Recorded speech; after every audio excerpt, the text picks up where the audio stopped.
5,035 pounds empty weight, which makes it a very nice candidate for half-ton towing or equivalent like big expedition-sized SUVs. 2509S Rockwood Mini Lite coming into us down here at Advantage One RV, and despite the fact that this is among, if not the most popular of floor plans at all of Forest River, I think this is only the second or third of these I've ever even seen in the used RV market.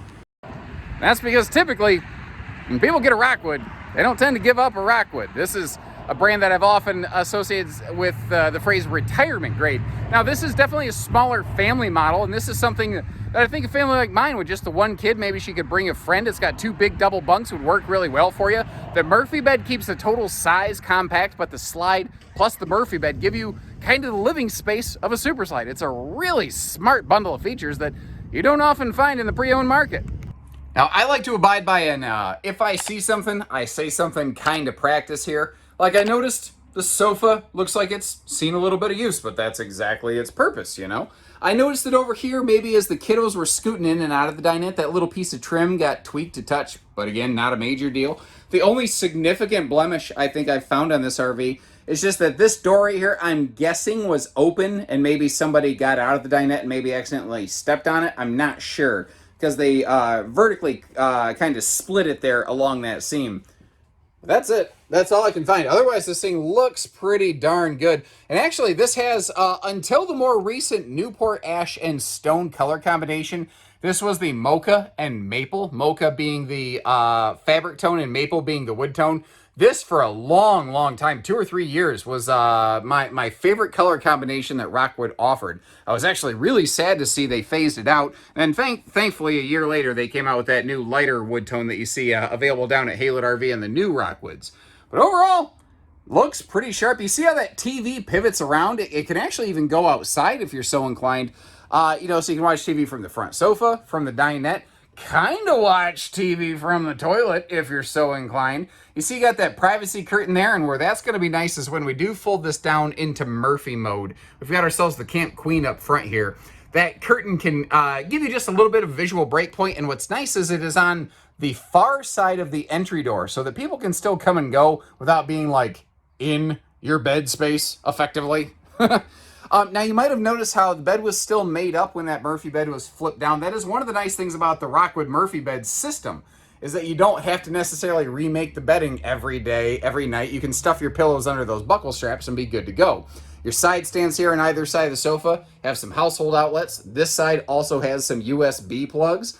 You've got personal drawers on both sides that kind of, you know, that your sofa area kind of becomes the bedroom in the evening hours.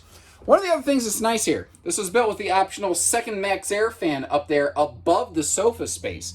You'll find another one of those in the bathroom area, and what's cool with Rockwood is anywhere that you see those big vent fans, you also get the vent fan covers on the roofing. Flipping around a little bit here, you can see how the ceiling is vaulted and centralized air with double ducting. Rockwood actually is very good about running 2 sets of air ducts, all of which can turn and close independently. It gives you really good control over your airflow. And again, that extra fan plus the fan in the bathroom, if you're going to be someplace off-grid or you just want to open the windows on a day like today, get some fresh air going, you don't always want the air conditioner rolling, you don't have to. Now, this table is free floating, and if you want to get it out of the way, you could take it outside for picnic time. You could fold that thing down into like a 7-foot by 44-inch deep bed space as well. And that's what I'm talking about right there. You can get that table out of the way. You could use this like a nice open lounge. Over here on the right-hand side, they extended the slide to encompass, basically, that'll be an extra pantry space. And I say extra because you have a primary pantry over there, and that'll be a full-time pantry. This is either a pantry, or if you look at the top, it is hanging closet space. So you can kind of use it either way you want.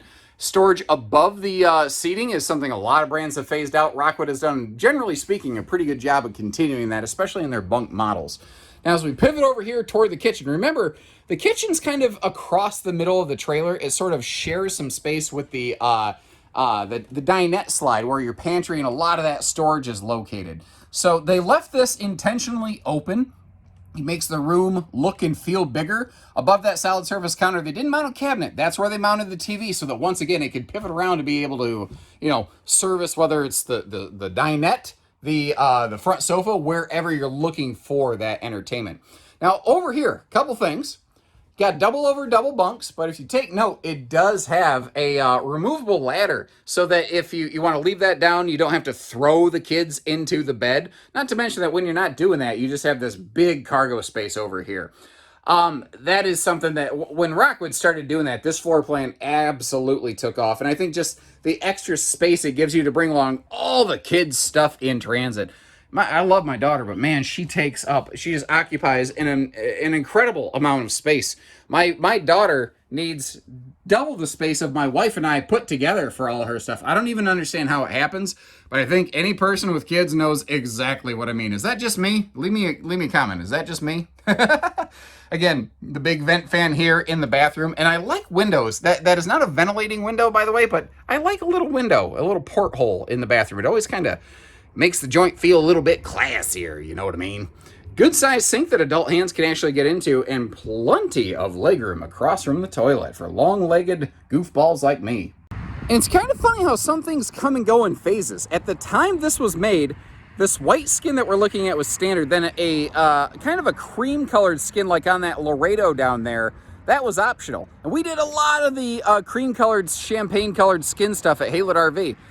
And it's funny how the white skins kind of come back into trend. So interestingly, this RV is a little trendier even than it used to be. Just kind of funny how things work out. Now, it doesn't have a traditional pass-through storage compartment, but below the sofa from the inside, and you can access this from the sofa, would be your front storage compartment, basically. Now, you see there's a little outdoor rug there. You're going to see some hitching on the other side. My understanding is anything that you see in this video is intended to go with the camper. I have not located the original sink covers. I have not located the kitchen countertop extension that probably would have been there from the factory. But again, we're finding things like hitching and an outdoor rug. I don't know that we want to get too awful grabby there. I think we're probably winning in the push-pull of things. The RV was built with a factory slide awning, helping keep that protected. If you're looking for stuff like a power tongue jack, this has the manual jack on the front, give us a shout. That is easy little stuff that we can pop on for you. Via our, access down here from Advantage 1 RV to Haylett RV, just down the street, our sister store, we can get all that stuff for you. The underbelly of this is enclosed, and notice how on the face of the slide out, they're actually giving us some interesting storage solutions. Remember that hanging closet pantry that was right here? Well, from the bottom of the slide all the way up past that door is a storage compartment, which I've always looked at spaces like this and said that's going to be really cool for like fishing poles, brooms, golf clubs, maybe. I don't know. Potentially have just a couple, maybe just like a little wedge or a putter or something in there that you keep with you, for zombie defense purposes. I don't know. You notice too the all aluminum structure. Anything that Rockwood builds in-house, you're going to have that aluminum structure kind of space. Very cool thing that they do there. Now, as we back up around the corner, you see the centralized docking station. I like how we've got our water, our electric, all that stuff all in one point. And I like it when it's back in this corner of the camper, because this is the area of the camper that is usually the closest to the park hookups. It makes the most sense. I just spotted above the backup camera prep, there's a missing marker light lens. Again, even if it's small, if I see something, I'm going to say something. Even if it's mentioning things that, like the countertop extension that I didn't see, or the sink covers.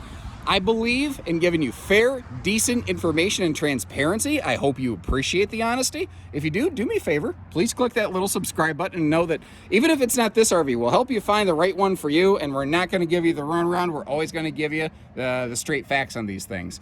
Now, there was actually a little bit of almost camper controversy. This outside kitchen arrangement that Rockwood has in this was very, very popular. And what they did in future seasons is they actually got rid of the sink to put a bigger grill in it. And a lot of people were not really happy about that. This was about the last generation that actually had the sink-equipped camp kitchen. So that might be something that you're looking for there. Now, that TV that we saw inside could mount outdoors if you are so inclined on that bracket, or you could get a separate screen. This originally would have also included some kind of RVQ grill, which again, I have not located. I did see the little table that can mount on that little black rail right there if you are so inclined. That's a handy little outdoor utility station where you could put some things. Also, the power awning, they made it as big as they possibly could on this floor plan. We're at kind of a funny angle where you can't get the full appreciation for it, but it starts all the way at the rear wall, totally encompasses the camp kitchen, goes way past the front entry door, even to well, basically, like I said, as far forward as they could. Any further forward and they would have started conflicting with that baggage door right there. And up here on the roof, these look to be all the original factory seals, but they look to be in pretty good shape. I think that you're probably about 1 season away from needing to do some touch-up beads. Like, you could probably camp the rest of the summer and not have to worry about it. But like, as we get around here to the bathroom skylight, you'll kind of be able to see the outline of the fixture a little bit. That's where you want to kind of go around that outline with a couple little touch-up beads, nothing major, just sort of trace it a little bit. Help make sure that you don't have any points of water intrusion, which is a fancy way of saying leak. But overall, everything here looks good. The slide awning isn't gross. The roof isn't gross. So obviously they kept this thing cleaned and maintained on a regular basis, which is what you want to see. So if that looks like the right one for you, give us a call. Doesn't matter if it's going to be your first one, your next one, or your last one. Whether it's hitching, parts, trades, financing, we can help you with anything and everything, ladies and gentlemen. Short of that, remember to hit the subscribe button, follow along, and take care. Stay safe, have fun, and happy Haylett camping, everyone.